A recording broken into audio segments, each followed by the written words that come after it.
اپنے بچوں کو بتائیں امام حسن حسین کی زندگی کیسی تھی. اگر ہم اپنے بچوں کے دل و دماغ میں اسلام کی محبت، بزرگوں کی محبت، صحابہ کرام کی محبت ڈال دیں گے تو ان کے دل کے تختی پر یہ لکھا ہوگا لا الہ الا اللہ محمد رسول اللہ. اذان ملت اسلام دیکھیں. اب ہم دیکھ رہے ہیں کہ ہمارا ماحول اور سوسائٹی جو بھی ہمارا سماج ہے دین بدین دین سے دور ہوتا جا رہا ہے.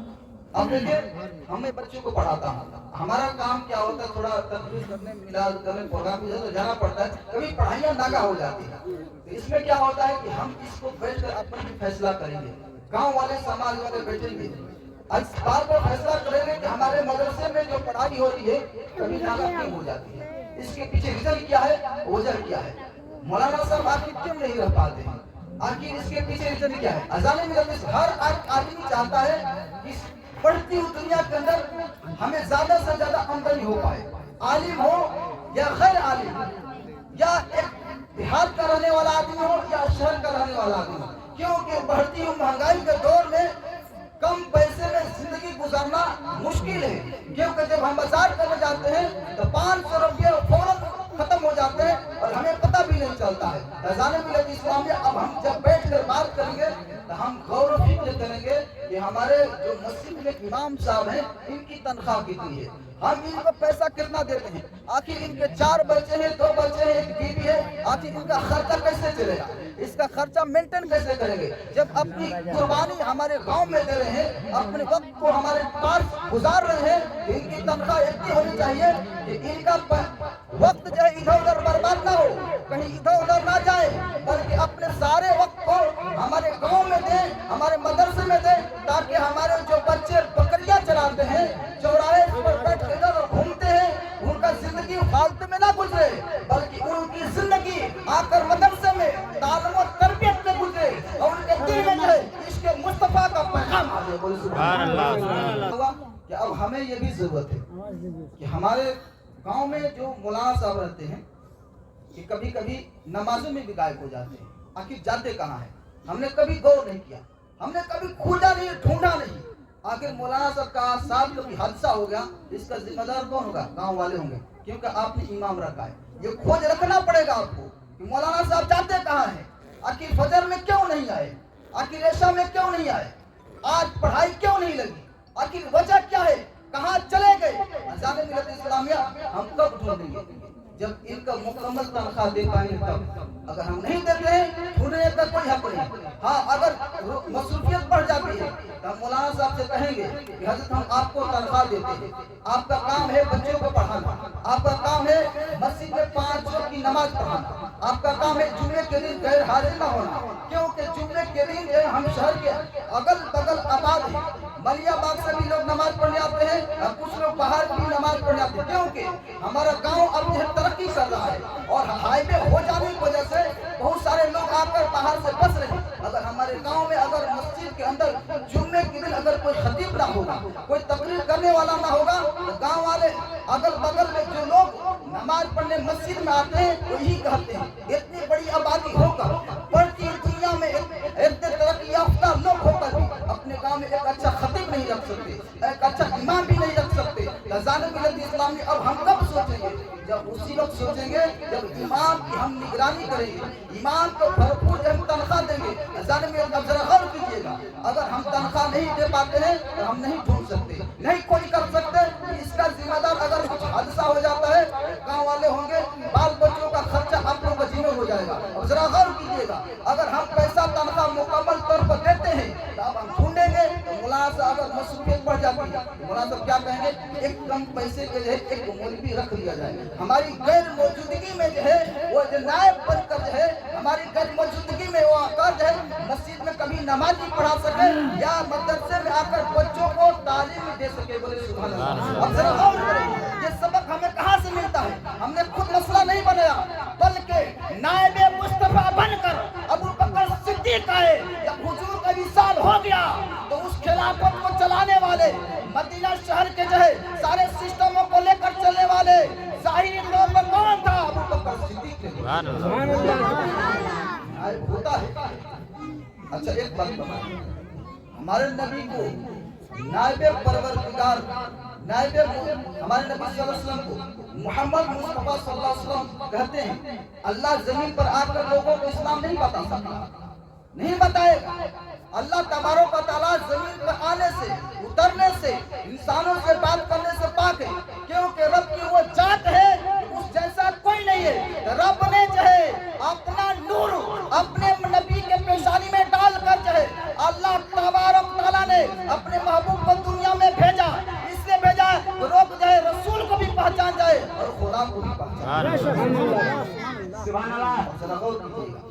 हम तालीम ना हासिल करने की वजह से गुनाहों के रास्ते पर चल रहे हैं और बहुत सारे गुनाहें कर बैठते हैं, जिस गुनाहों का हमें कुछ अंदाजा भी नहीं होता, सोचते समझते भी नहीं। एक बात रखें, हमारे नौजवान, हम खास करके बूढ़े लोग अब कमजोर हो चुके हैं, अब ज्यादा मेहनत नहीं कर सकते, लेकिन हमारे नौजवानों को जो है कंधा से कंधा मिलाकर चलना होगा, इमाम का साथ देना होगा। दीन तबलीग के लिए जो है आपको जो है अपने जो है घरों से निकलकर मस्जिद में जाना होगा और अपने पेशानी को जो है सजदे में झुकाकर रब की बरगाह में दुआ करना होगा। मौला हम गुनाहगार है, अपने हबीब के सदके में हमारी गुनाहों को माफ फरमा दे और हमारी नमाज को अपनी बरगाह में कबूल फरमाए। इतनी बड़ी आबादी है।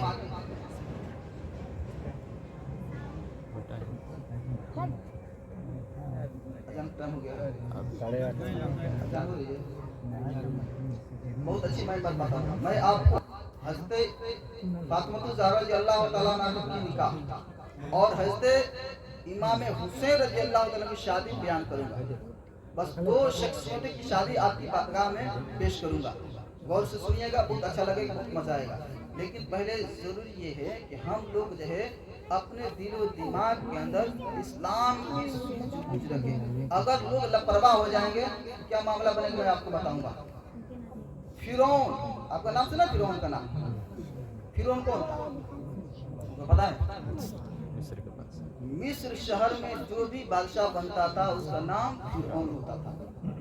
मिस्र में जो है कई बादशाह थे।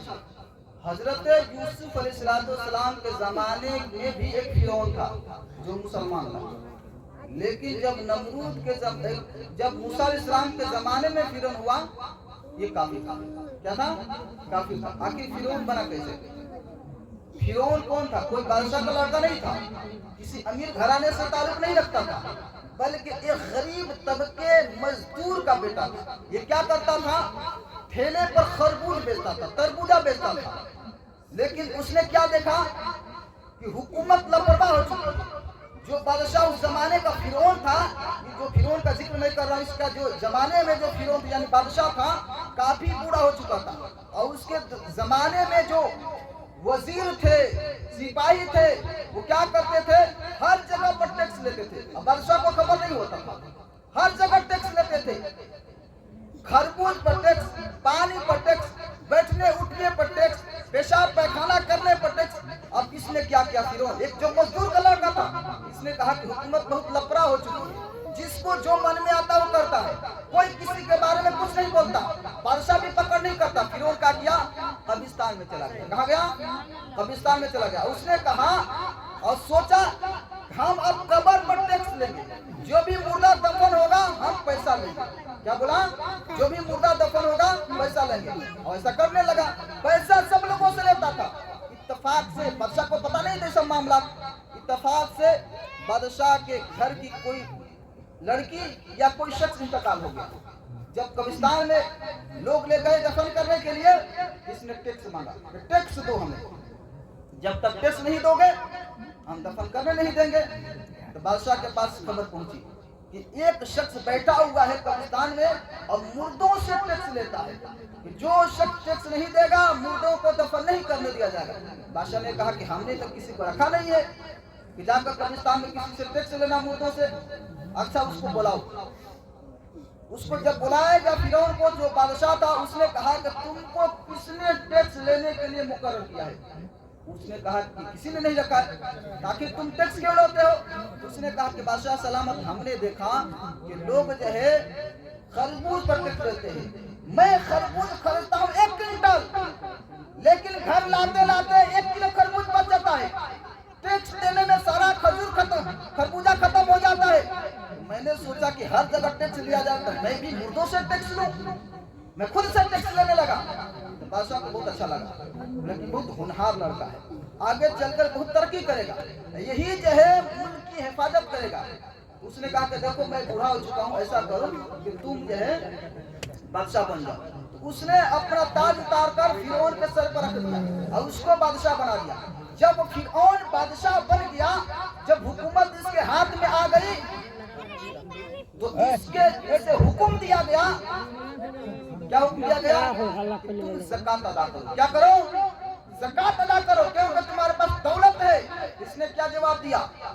इसने कहा कि जो मेरे पास रकम आई है किसी ने अदा नहीं किया है, बल्कि मैं मेहनत और मुशक्कत करता हूँ। रज़ान मिलत इस्लामिया, जिनके पास पैसे होते हैं, जिनके पास दौलत होती है, अगर अल्लाह के राह में खर्च नहीं करते हैं तो बाद में गुमराह हो जाते हैं। इसलिए ज़कात का तो हुक्म दिया गया है, जो ज़कात की रकम तुम अदा करोगे, उन ज़कात की रकम से मदरसे चलेंगे, दीन का काम होगा। और फिर जो गरीब लोग हैं, जिनका खाने का इंतजाम नहीं होगा, उन ज़कात की रकम से उनका भी इंतजाम हो जाएगा। अच्छा एक बात बतलाएं, जिनके पास